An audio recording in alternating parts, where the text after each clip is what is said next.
Hello students, आज हम देखेंगे स्टैंडर्ड 8 का chapter number 6 that is effects of the British rule in India.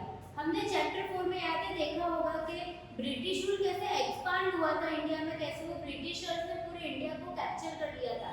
लेकिन इस यूनिट में हम देखेंगे effects of the British rule in India कि उसका इंडिया पे क्या असर हुआ था ब्रिटिश रूल का। तो let's start. Aruna was reading the newspaper in the morning while her daughter Purva was sitting beside her and doing her homework. Aruna सुबह के टाइम पे क्या पढ़ रही थी? न्यूज़पेपर पढ़ रही थी और जो उसकी डॉटर थी वो क्या कर रही थी? अपना होमवर्क कर रही थी। Aruna read loudly, "Revolution in Libya." Hearing this, Purva asked, "Why do people revolt?" तो वो उसने न्यूज़ क्या पढ़ी? Revolution in Libya. तो उसकी डॉटर ने क्या पूछा पूर्वा ने कि लोग रिवॉल्यूशन क्यों करते हैं? Aruna answered, "When the needs of the people are not satisfied and people face economic crisis, they revolt." अच्छा, रिवॉल्ट यानी क्या? विरोध करना, कोई चीज की मांग करनी। आज हमें कोई दिक्कत है तो हम सरकार से मांग करते हैं, विरोध करते हैं, यस और नो। तो सेम भी अगर जब हम कोई चीज से सेटिस्फाइड नहीं होती हैं गवर्नमेंट से, तो हम क्या करते हैं? इकोनॉमिक क्राइसिस या पैसे की शॉर्टेज होती है तो हम क्या करते हैं? गवर्नमेंट से मांग करते हैं। When the country also during the British rule, the condition of the people was very bad and resulted in the revolt. याद है मैंने आपको चैप्टर 4 में देखा था कि इंडिया को बहुत बाद में पता चला कि ब्रिटिशर्स ने क्या उनका आपस में झगड़ा के पूरे इंडिया में क्या कर दिया है? कैप्चर कर दिया है। क्योंकि जब उन्हें धीमे धीमे जब पता चला कि वो लोग तो अपना फायदा देख रहे हैं, इंडिया का उसमें कोई फायदा नहीं है, तब क्या 1857 मैंने आपको बताया था आज़ादी की पहली लड़ाई लड़ी गई थी। तो बस यही वो चीज है कि जब हम कोई चीज से सेटिस्फाइड नहीं होते हम क्या करते हैं? उसका विरोध करते हैं। India was economically prosperous till the 18th century. 18th century तक इंडिया एकदम प्रॉस्परस कंट्री था। वहाँ पे सोना था, हमारा इंपोर्ट एक्सपोर्ट भी काफी अच्छा चलता था, सब कुछ अच्छे से चल रहा था।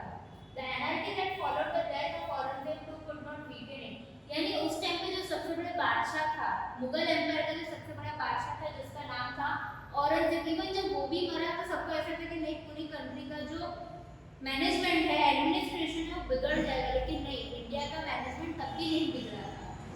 It has been admitted by the historian across the world that the industries, production technique and the organisation of trade India was unmatched in at that time. Historians यानी जो उन लोगों का कहना है कि उस टाइम पे इंडिया का जो प्रोडक्शन स्टाइल था या जो भी ऑर्गेनाइजेशन टेक्निक्स थी वो काफी अच्छी थी। The same country India became poor, bankrupt during the nearly 200 years of the British rule. मैंने आपको बताया था कि ब्रिटिशर्स ने हम पे 200 इयर्स कितना रूल किया, तो इन्हीं 200 इयर्स में इंडिया ने अपना सब कुछ खो दिया। India became poor, it became the country that supplied raw materials to the factories in England and offered a large market for the finished products of the factories in England. इन 200 साल में India इतना गरीब बन गया कि वो जब पहले रॉ मटेरियल इंग्लैंड को प्रोवाइड करता था फिनिश गुड के लिए, आज वो इतना भी नहीं कर पाया। क्यों?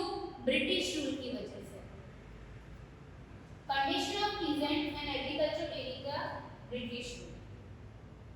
उस टाइम पे जो लैंडलॉर्ड होते थे, जमींदार और जो फार्मर्स होते थे, उनके उस टाइम पे क्या कंडीशन होती थी उसके बारे में हमें बताया गया है।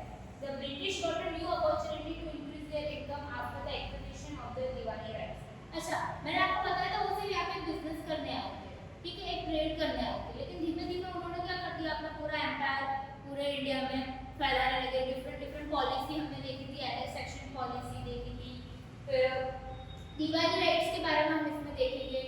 फिर मैंने आपको एक पॉलिसी के बारे में बताया था कि अगर कोई भी राजा को अगर बेटा नहीं है तो वो क्या हो जाएगा? वो डायरेक्टली वो राज्य ब्रिटिश के अंडर आ जाएगा। तो दिवाली राइट्स क्या है? Right to collect land revenue. हम टैक्स भरते हैं, ओके, हम आज भी सरकार को टैक्स देते हैं, लैंड रेवेन्यू जो भी हम भर रहे हैं टैक्स, ठीक है, कैपिटल टैक्स जो हम गवर्नमेंट को देते हैं जमीन पे या प्रॉपर्टी पे, तो उस टाइम पे आज भी टैक्स ले रही गवर्नमेंट, बट इतना ज्यादा नहीं ले रही, एक नॉमिनल अमाउंट कुछ परसेंटेज के हिसाब से, बट उस टाइम पे बहुत ही ज्यादा टैक्स लिया जाता था फार्मर्स से, खासकर कहाँ पे? Bengal, Bihar and Odisha. They started exploiting peasants to earn more money। उन्होंने उनको एक्सप्लॉइट करना यानी चीटिंग करना स्टार्ट कर दिया, यानी जितना तो उनकी खेती नहीं होती थी,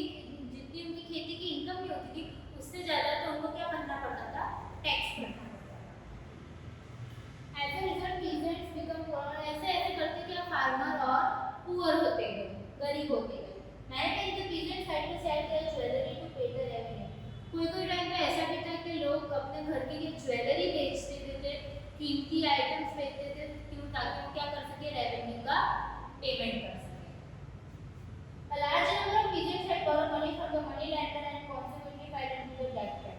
बहुत सारे लोगों ने मनी लेंडर्स पे ऊंचे दाम में क्या ले लिया, ब्याज लेना शुरू कर दिया, लोन ले लिया, फिर ब्याज चुका नहीं पाते, ऐसे करके उनकी कंडीशन और बिगड़ती गई।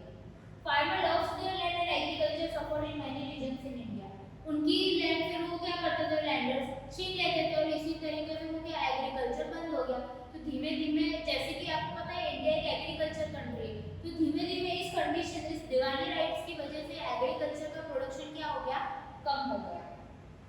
Moreover, Bengal witnessed a terrible famine in the year 1770 in which lakh of people died.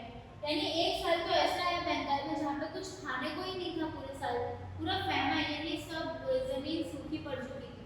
उस टाइम पे मतलब लाखों लोग मर गए थे, भूखमरी यानी भूख के कारण, स्टारवेशन के कारण। Governor general Lord Cornwallis enforced permanent settlement act in order to collect revenue. उस टाइम पे जो गवर्नर जनरल थे, जिनका नाम था कॉर्नवालिस एनफोर्स्ड, उन्होंने एक कौन सा एक्ट निकाला जिसका नाम था permanent settlement act. As per this act the company fix the revenue on a annual basis. इस एक्ट के हिसाब से आपको वो क्या करते थे, मंथली, हर महीने उनको टैक्स पे करना नहीं, लेकिन इस एक्ट के हिसाब से उन्हें ईयरली यानी साल में सिर्फ एक ही बार टैक्स पे करने का था। The जमींदार were given the permanent rights of land and revenue collection. जमींदार के पास भी उनको ओरिजिनल जिनके राइट्स थे वो उनको लौटा दिए गए। This is how the class of landlord loyal to the company was created. This act also ensured the income of the company. Against this, the peasants who worked hard in the hot sun to cultivate the land, grow crops were exploited. लेकिन इसमें भी क्या होता था, जो किसान मेहनत करता था पूरे दिन भर धूप में तब के अनाज उगाता था, उसका पैसा या तो वो जमींदार ले जाता था या तो वो रेवेन्यू में चला जाता था।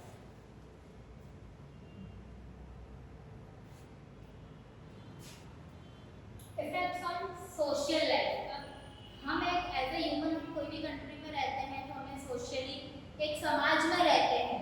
सोसाइटी यानी समाज, हम एक समाज में रहते हैं, तो उस टाइम पे सोशल लाइफ पे इसका क्या इफेक्ट हुआ ब्रिटिश रूल का, देखते हैं। Warren Hastings, the person who was given the job of collecting revenue, was known as a collector. Warren Hastings, जिसको जॉब दिया गया था रेवेन्यू कलेक्शन का, ये टैक्स जो हम वो लोग पे कर रहे हैं इसको गवर्नमेंट के लिए क्या है, रेवेन्यू इनकम है, तो जिसको जॉब दिया गया था उसे कलेक्टर बोलते हैं। He also performed the function of a judge, वो जज का भी फंक्शन रोल करते हैं। The British system of administration destroyed our ancient system of self-rule. In the ancient times, every village was like a small republic. यानी इन लोग ने हमारी आज़ादी छीन ली थी, हम बिना परमिशन के कुछ नहीं कर पा रहे थे। जब ये लोग नहीं थे तो हर एक छोटा सा गांव एक क्या आज़ाद था, छोटे से छोटा गांव कुछ भी कर सकता था, सबको एक अपनी खुद की आज़ादी थी। Gram Panchayat handle the administration of the entire village. उस टाइम पे तो ऐसा कोर्ट, लेकिन आज भी गांव में कौन डिसीजंस लेता है, ग्राम पंचायत, जब 5 पंच होते हैं, ग्राम पंचायत एक सरपंच होता है, वो क्या लेता है, डिसीजन लेता है। These पंचायत जो है backbone of the self rule in our country, क्योंकि उस टाइम पे ऐसे गवर्नमेंट ने सब अपना अपना चलाते थे गांव या स्टेट, तो सबके तब एक सेल्फ रूल था, सब अपने से अपना डिसीजन करते थे और अपने गांव को या टाउन है या जो भी है उसे क्या करते थे, आगे बढ़ाते थे। लेकिन इनके आने की वजह से पूरा कंट्रोल क्या चला गया, उनके हाथ में चला गया। सुल्तानेट पीरियड में destroyed due to the administrative policy, लेकिन इनकी जो ब्रिटिश की अलग अलग पॉलिसीज की वजह से पूरा जो एडमिनिस्ट्रेशन था कंट्री का वो क्या हो गया, बिगड़ गया। The policy of social reforms by the company made people feel insecure and suspicious. जो सोशल रिफॉर्म्स की इन्होंने पॉलिसीज बनाई थी उसकी वजह से लोग क्या हुआ, काफी इनसिक्योर फील कर रहे थे, उनको ऐसा लग रहा था वो सुरक्षित नहीं है। They felt that the government was trying to convert them to Christianity and destroy the Indian culture and religion. उन्हें क्या लग रहा था कि जो ब्रिटिशर्स हैं वो क्या कर रहे हैं, इंडिया के इंडियन कल्चर को बर्बाद कर रहे हैं और हमारे जो रिलीजन है हमको क्रिश्चियन रिलीजन में कन्वर्ट करने की कोशिश People believed that the Indian social system was deliberately undermined in the railways and military. An order was passed in Agra that every Indian has to salute the British. उस time पे एक order pass हुआ कि हर Indian को britisher को सलाम करने का, क्या करना है, सैल्यूट करना है. If it was not done, it was considered as a crime and liable for the punishment. अगर कोई इंसान ऐसा नहीं करता है तो वो क्या होगा, क्राइम होगा, उससे क्या दी जाएगी, पनिशमेंट दी जाएगी.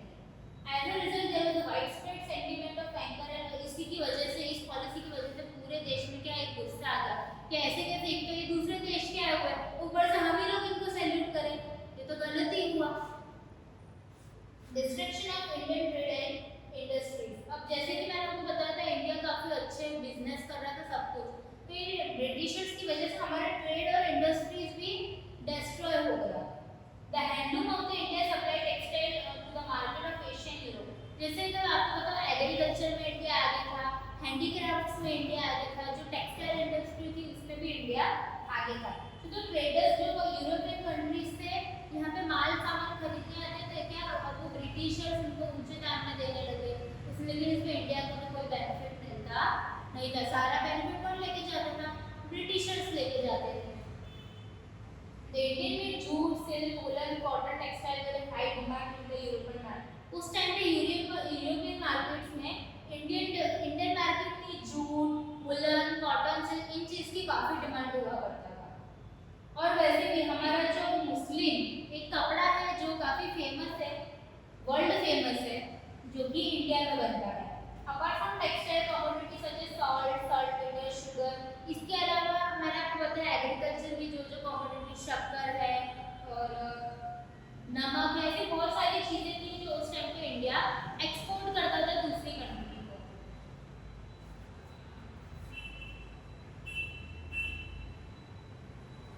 The whole scenario changed as the British rule was implemented. लेकिन ये पूरा सीन बदल गया. क्यों? क्योंकि ब्रिटिश रूल आ गया. The flow of bullion, gold and silver got reversed. अच्छा, उस टाइम पे नोटों से व्यापार नहीं होता था. अब आज के टाइम तो बैंक का ऑनलाइन मनी ट्रांसफर हो रहा है.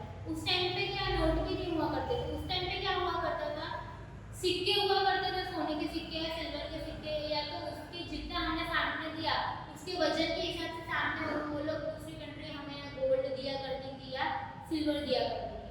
तो इंडिया के अंदर बहुत सारा गोल्ड आता था क्योंकि हम बहुत सारी चीजें दूसरे देश को देते थे. लेकिन ये पूरा सीन क्या हो गया, रिवर्स हो गया, यानी उल्टा पड़ गया.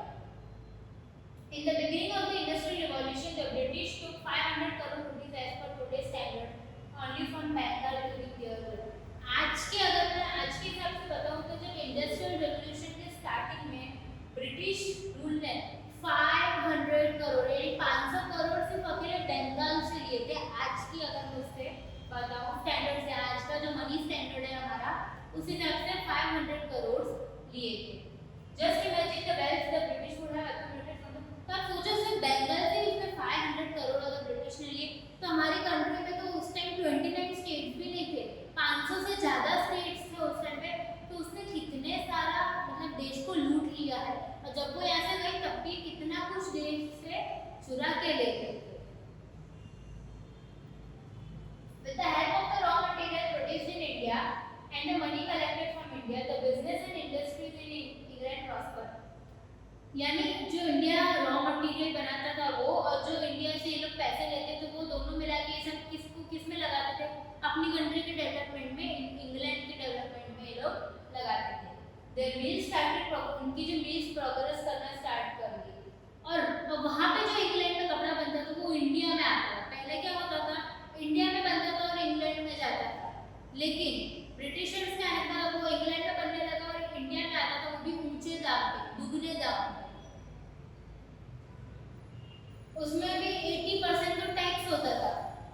ठीक है, मेन अमाउंट हो तो अलग ही, 80% टैक्स डिफरेंट.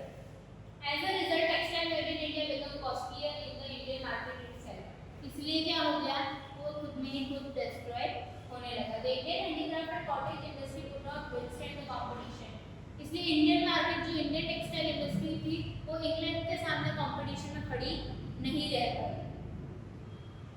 मैंने steel based industry of country like textile industry, glass, paper, mineral, ये सब तो क्या बर्बाद हो गई, बंद हो गई. Lack of skilled workers become, लाखों लोगों की करके अपना घर बार चलाते थे और उनकी कंडीशन क्या हो गई और बिगड़ती गई और यानी लोग और गरीब होते गए।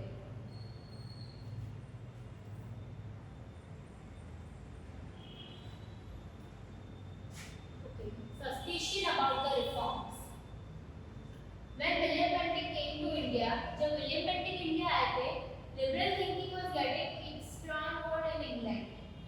This way of thinking slowly reached India. The British rule started taking interest in the lives of people in India. Lord William Bentinck became quite popular in India by introducing few beneficial reforms. मैंने आपको chapter 4 में भी बताया था कि Britishers ने कुछ अच्छे रिफॉर्म्स भी निकाले थे। ऐसा नहीं था कि निकाले थे, पर ज्यादातर फायदा किसको हुआ था? ब्रिटिशर्स को ही हुआ था। उस टाइम पे धीमे धीमे इंडियंस को ब्रिटिश एडमिनिस्ट्रेशन में जॉब मिलने स्टार्ट लगी, लोग इंग्लिश एजुकेशन पढ़ने लगे थे। Indians were allowed to use their mother tongue in court of law. उस टाइम पे तो ऐसा भी था कि आप अपनी मदर टंग यूज नहीं कर सकते, तो फिर उनको कोर्ट ऑफ लॉ के लॉ के हिसाब से आप अपनी मदर टंग भी यूज कर सकते हो। Raja Ram Mohan Roy and other social reformer were constantly making efforts to stop the practice of sati. और उस टाइम पे हमारे जो देशभक्त थे अलग अलग देश के कोने में कुछ ना कुछ रिफॉर्म्स करने की, जैसे राजा राम मोहन रॉय, उन्होंने क्या ये सती प्रैक्टिस, ये जो हमारे इंडिया में पहले चलती थी कि अगर हस्बैंड मर जाए तो वाइफ को भी उसके जो उसकी डेड बॉडी होती है उसके ऊपर बैठ के चल के मरना होगा। ये जो ऐसी पिछड़ी हुई जो प्रथा हमारे भारत में चल रही थी वो सब बंद कराने का काम हमारे सोशल रिफॉर्मर्स करते रहते थे। Bentinck agreed to all these efforts and passed a law in 1829 to ban the practice of sati. जब विलियम बेंटिक को पता चला कि ऐसा भी कुछ हो रहा है देश में, तो उन्होंने राजा राम मोहन रॉय को साथ दिया और एक लॉ, एक कानून पास हुआ कि प्रैक्टिस वाली जो सती प्रथा है ये आज से बैन है कंट्री में। और उसके बाद फिर हमने देखा था चाइल्ड मैरिज या जो भी हम बाल विवाह था, फिर सती था, फिर वो लड़की को मार देते थे, गर्म दूध में डाल के, जो अलग अलग सब प्रथाएं चलती थी, ये सब धीमे धीमे क्या हो गई, बंद होने लगी। During the time of William Bentinck, the English rulers tried to eradicate the social reform evils as per the will of the social reformers. The Orthodox class witnessed these reforms with suspicion. कि तब Indians उस time पे क्या थे, Indians इतना educated नहीं थे। अब जैसा आज के टाइम पे इंडिया कितना एजुकेटेड है, लोग आज बच्चियों को पढ़ा रहे हैं, सब कुछ हो रहा है, लेकिन उस टाइम पे इंडिया इतना एजुकेटेड नहीं था, उन्हें नहीं पता चलता था कि नहीं ये बाल विवाह करना गलत है या ये सती प्रैक्टिस करवाना, ये जो लड़की को चला देना वो गलत है। तो उन्हें क्या होता था, उन्हें डाउट हो जाता कि ब्रिटिशर्स क्यों ऐसा कर रहे हैं। The company had passed a resolution to spend 1 lakh rupees every year on the education, but it was not implemented. Company ने एक रेजोल्यूशन पास किया कि हर साल 1 लाख रुपए यानी 1 लाख रुपीस किसके ऊपर खर्च किया जाएगा, एजुकेशन के ऊपर। क्योंकि विलियम बेंटिक ने क्या नोटिस किया कि इंडिया में किसकी कमी है, एजुकेशन की कमी है। But finally an education committee was form during the time of Bentinck. तो फाइनली एक कमिटी का गठन हुआ उनके टाइम पे और 1834 में लॉर्ड मैक्यूले ने इंग्लिश एजुकेशन को इंडिया में वो लेकर आए। कौन? Lord Macaulay. However, the education method advocated by the Macaulay could not benefit the youth. लेकिन उनके जो मेथड थे वो उतना ज़्यादा पॉजिटिव इफेक्ट नहीं लेकर आए। Indian lost to the advantage of acquiring the ancient knowledge and skills developed by their ancestors. लेकिन कहीं ना कहीं आज इन ब्रिटिशर्स की वजह से जो पुराने ज़माने में हम पढ़ते थे वेद के बारे में, रामायण के बारे में, महाभारत के बारे में, हमारे इंडिया की जो हिस्ट्री थी भगवान के बारे में पहले वो पढ़ाई जाती थी, लेकिन इस इंग्लिश एजुकेशन की वजह से वो कहीं खो गई। और आज भी हम इंग्लिश पढ़ रहे हैं, लेकिन हमें क्या हमारी हिस्ट्री के बारे में, हमारे जो 4 वेद हैं, रामायण है, महाभारत है, डिफरेंट जो हमारे बुक्स हैं, हमें उनके बारे में कुछ नहीं पता। The method of British education system was opposed by a number of intellectuals and Mahatma Gandhi, all interested to give millions knowledge of English and to enslave them. उस टाइम में महात्मा गांधी और डिफरेंट लोगों ने बहुत विरोध किया था इस चीज का। Free university way establish in 1857। उस टाइम में 3 यूनिवर्सिटीज भी एस्टैब्लिश हुई थी 1857 में। Britishers could get educated workforce due to the introduction of English education। लेकिन उसमें भी फायदा किसका? ब्रिटिशर्स का। जो लोग वहाँ पे पढ़ेंगे जिनको इंग्लिश आएगा वो किसके अंडर काम करेंगे? ब्रिटिशर्स के अंडर ऑफिस में काम करेंगे, उसमें इंडिया का तो कोई फायदा था ही नहीं। और उसमें भी ब्रिटिशर्स क्या करते, जो उनके लोग होते थे उनको ज़्यादा पैसे देते थे, जो इंडिया के लोग होते थे उनको कम पैसे देते थे। Alongside it also developed nationalistic thinking among the educated Indians. Many machines were invented to facilitate the industries, transport and communication.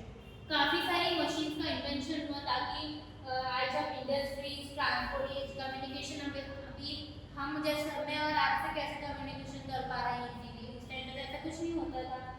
Considering the convenience in running administration and strategic importance for the military, the Britishers introduced the railways in India. Finally, किसका उद्घाटन हुआ हमारे India में?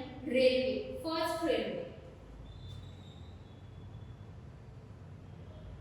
तो वो country को administration को अच्छे से कंट्रोल कर सके, इसलिए उन्होंने क्या किया, मॉडर्न मेथड से पोस्ट, टेलीग्राफ इंडिया में इंट्रोड्यूस किया 1854 में। Printing press machine, circulation of newspaper, जो न्यूज़पेपर आते थे ताकि कंट्री को पता चले क्या हो रहा है उनके देश में। हम भी न्यूज़पेपर, टेलीविजन, रेडियो से हमें सब पता चलता रहता है।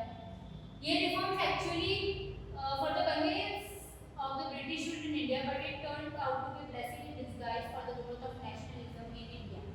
लेकिन इस रिफॉर्म्स ने दो काम क्या किए। एक तो इसको फायदा किसको मिला, ये रिफॉर्म्स का फायदा अगर मैं इनडायरेक्टली देखने जाऊँ तो इसका पूरा फायदा मिला ब्रिटिशर्स को, लेकिन इसका सबसे बड़ा फायदा मिला इंडियंस को। वो फायदा क्या था? लोगों के अंदर देशभक्ति जगी। क्या जगी? देशभक्ति। उन्हें पता चलने लगा धीमे धीमे कि ये रिफॉर्म्स तो किसके फायदे के लिए है, ब्रिटिशर्स के फायदे के लिए, हमारे फायदे के लिए नहीं है। उन्होंने क्या किया है, हमें चीट किया है और हमारी पूरी कंट्री को अपने अंदर ले लिया। तो इंडिया के अंदर एक देशभक्ति का जज्बा का बीज बोने का काम किसने किया? इन सब रिफॉर्म ने किया। एक नेशनलिज्म जन्म लेने लगा। जैसे नेशनलिज्म ने जन्म लिया, आज़ादी की लड़ाई शुरू हो गई। In the India since they were more familiar with the competitive development in the world around, the post and telegraph brought people closer. हालांकि ये पोस्ट और टेलीग्राफ की वजह से लोग काफी क्लोजर आ गए, आसानी से बातचीत करने लगे। लेकिन 1854 और नेक्स्ट 1857 में हमारी आज़ादी की पहली लड़ाई लड़ी गई थी, क्योंकि इंडियन को पता चल गया था ये सब फायदे किसको है, ब्रिटिशर्स को, इसमें हमारा कोई फायदा नहीं है। तो ये था, हमने देखा था इफेक्ट्स ऑफ ब्रिटिश रूल। यानी आपने देखा जब तक ब्रिटिश नहीं थे इंडिया में, ब्रिटिशर्स, तब तक इंडिया एक प्रॉस्परस कंट्री था, सब कुछ था इंडिया के पास। लेकिन ब्रिटिशर्स आने के बाद सिर्फ 200 years, within the 200 years whole country is destroyed. पूरी कंट्री को क्या कर दिया, बर्बाद कर दिया किसने? ब्रिटिशर्स की डिफरेंट पॉलिसी। सो फाइनली ये सब इफेक्ट्स हमने देखे फार्मर्स पे, लैंड लॉर्ड्स पे, हमारी इंडस्ट्रीज पे क्या असर हुआ, लोगों पे क्या असर हुआ। लेकिन इसका रिफॉर्म्स का पॉजिटिव असर क्या हुआ था? देशभक्ति। देशभक्ति जब जगी तो क्या आया, नहीं अब हमें क्या चाहिए, आज़ादी चाहिए। तो आज़ादी की पहली लड़ाई लड़ी गई थी 1857 में, जिसके बारे में हम आगे वाले चैप्टर्स में देखेंगे, जिसमें आपको काफ़ी